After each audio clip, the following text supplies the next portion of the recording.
ক্লিয়ারেন্সটা বাংলাদেশ পুলিশের মোটামুটি জেলা পুলিশ ইউনিট থেকে আমাদের ডিএসবি এটা নিয়ন্ত্রণ করে, বা ডিএসবির এখান থেকেই ভেটিং হয়ে পুলিশ ক্লিয়ারেন্সটা ফাইনালি দেওয়া হয় ভুক্তভোগীকে, যে আবেদনকারীকে।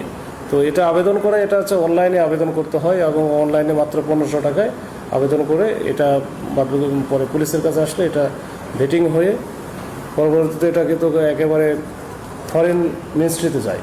ওখান থেকে ফরেন মিনিস্ট্রি থেকে আমাদেরকে ফিরতি মেইলে পাঠিয়ে দেয়, পাঠিয়ে দিলে আমরা এটা ইস্যু করে দিই। তো সব ঠিকঠাক থাকলে তো সেক্ষেত্রে দেখা যায় যে আমরা এই ইতিপূর্বে যারা এসেছেন আবেদন করেছেন তাদের ভেটিংয়ের ক্ষেত্রে যাদের সমস্যা হয়, বিশেষ করে যাদের নামে মামলা থাকে বা অন্য কোনো বিরূপ কোনো বা অ্যাডভার্স কোনো কমেন্ট বা কোনো কিছু কোনো বিষয় থাকলে সেটা কিন্তু তাদেরকে আর ওইটা দেওয়া হয় না, ওই কজ দেওয়ার সুযোগও নাই। তো এইটা যখন হয়, যখন অনেকে যে বিদেশ যায় বা যারা বিদেশে অবস্থান করতেছে তাদের বিভিন্ন ডকুমেন্ট তৈরি করতে এই পুলিশ ক্লিয়ারেন্স লাগে। তো যারা বিদেশে যেতে চাচ্ছে, যেমন আমাদের আজকের এই যে ভুক্তভোগী বা যে আবেদনকারী, ওনার নাম হচ্ছে নূর হোসেন, বাঁশখালী এলাকার। তো সে বিদেশ যাওয়ার জন্য একটা আবেদন করে, আবেদন করার পরে সে পরে বুঝতে পারে যে তার নামে তো মামলা আছে, এই মামলা সে হয়তো বা এটা নর্মালি পাওয়ার কথা না, পাবে না।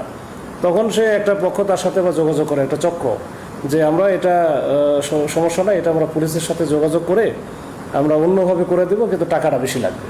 আপনার ওই 1500 টাকা দিয়ে যে অনলাইনে যেটা দেবেন এটা কাজ হবে না, টাকা লাগবে 1,20,000 টাকা। তো ঠিক আছে, 1,20,000 টাকা সে রাজি হয় যে ঠিক আছে আমাকে দিয়ে দিলে আমি তাও তো বিদেশ যেতে পারবো। তো বিদেশ গেলে হয়তো বা আমার পরিবারের জন্য আমি কিছু বড় কিছু করতে পারবো, বা তার সেই স্বপ্নটা পূরণ হবে। তো ওইটা থেকেই সে কিন্তু ওই 1,20,000 টাকা দেয়, এবং দেওয়ার পরে তার সে একটা কিন্তু হুবহু এরকম একটা ওই পুলিশ ক্লিয়ারেন্স সার্টিফিকেট পায়, যেটা কিন্তু আমাদের এই যে ডিএসবি থেকে যেটা আমরা সরবরাহ করি বা ইস্যু করি, ওই সেম কাগজ, সেম হচ্ছে সব কিছু লেখা টেখা, ওইখানে পুলিশ সুপারের সিগনেচার সহ, তারপরে ওইখানে যে থানার যে একটা অফিসার ইনচার্জের যে সিগনেচার লাগে সেটাও আছে। কিন্তু এই সিগনেচারগুলো জাল করা, মানে এটা আসলে আমাদের সিগনেচারটা না, এটা তাদের মতো করে সিগনেচারটা দিয়ে রাখছে। আর ওইখানে হচ্ছে এই যে এইখানে যে ইয়েটা মারা, কী বলে ওটা, সিল মারা, এই সিলটাও কিন্তু ওদের মতো করে বানায় নিছে।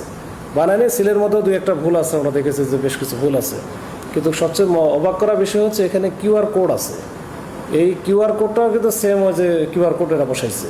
তো এই কিউআর কোডে যখন আমি স্ক্যান করব তখন কিন্তু ওই একটা ওয়েবসাইটে ঢুকে যাচ্ছে, এটা ওয়েবসাইটে যাচ্ছে, কিন্তু সেইটা দেখা গেল যে নকল ওয়েবসাইট, বাংলাদেশ পুলিশেরই কিন্তু নকল ওয়েবসাইট। এটা হচ্ছে করছে বিশ্বাসযোগ্যতা তৈরি করার জন্য, যে তাহলে খুব সহজে যেন বিশ্বাস করতে পারে বা বিশ্বাস করে যে এখানে ঢুকে যাবে।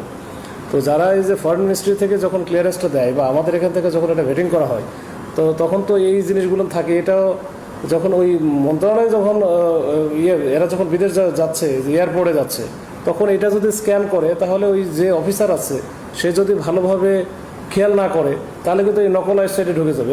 নকল ওয়েবসাইটে গেলে তো বুঝে না এটা তো অরিজিনাল, ঠিক আছে বলে সাথে সাথে হয়তো বা দিয়ে দেয়। কিন্তু এসব এই ক্ষেত্রে কিন্তু এটা দেখা যায় যে এটা তাকে রিজেক্ট করছে বা সে বেরোতে পারে না, ওই অফিসারটা হয়তো বা ভালো করে খেয়াল করছে যে এটা তো আসলে নকল ওয়েবসাইট। তো এইভাবে আমরা এই বিষয়টা প্রথমে জানতে পারি ভুক্তভোগীর কাছ থেকে, তারপরে তার কাছ থেকে তথ্য নিয়ে আমরা এই চক্রের মোটামুটি বাঁশখালী থেকে শুরু করে চট্টগ্রাম শহরের যে এই ইয়েটা ছিল 4 জনকে আমরা ধরি। এই 4 জনের বাড়ি বিভিন্ন জায়গায়, কারো বাড়ি বাঁশখালীতে, কারো বাড়ি চট্টগ্রাম শহরে, কারো বাড়িতে সন্দ্বীপে, কারো বাড়ি রাঙ্গুনিয়াতে, এরকম ভিন্ন ভিন্ন জায়গার এলাকার লোক। তারা কিন্তু এই যে এইগুলোর কাজে এক্সপার্ট, এবং এর সাথে আরও হয়তো কিছু আছে। এটা আমরা ওই যে আজকে কোর্টে পাঠালে কোর্ট থেকে রিমান্ডে নিয়ে আসবো, রিমান্ডে নিয়ে আসার পরে বিশদ আকারে যদি আমরা জিজ্ঞাসাবাদ করলে সেক্ষেত্রে হয়তো আমরা আরও অনেক কিছু জানতে পারবো।